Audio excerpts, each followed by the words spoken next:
Hold on. When it is supposed to cut off? It's already past 3 once. If it doesn't stop, this could damage the whole park. What's going on here?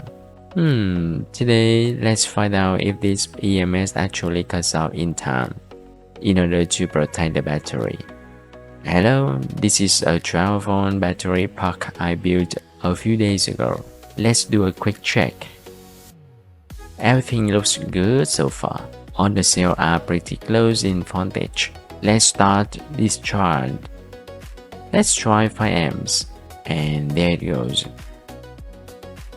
The voltage is starting to drop. I'll just let it run for a bit. Let's take a look at the voltage across each row.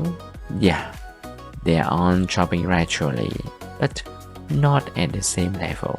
There's a noticeable difference between the rounds.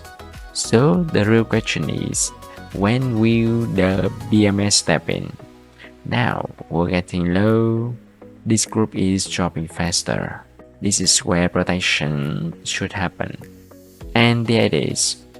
The BMS just shut it off. So it did protect the battery. But let's go closer. That weakest group is already much lower than the others.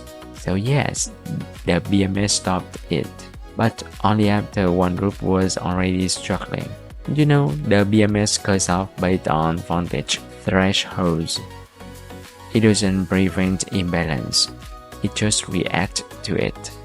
So the protection works, but it's not perfect.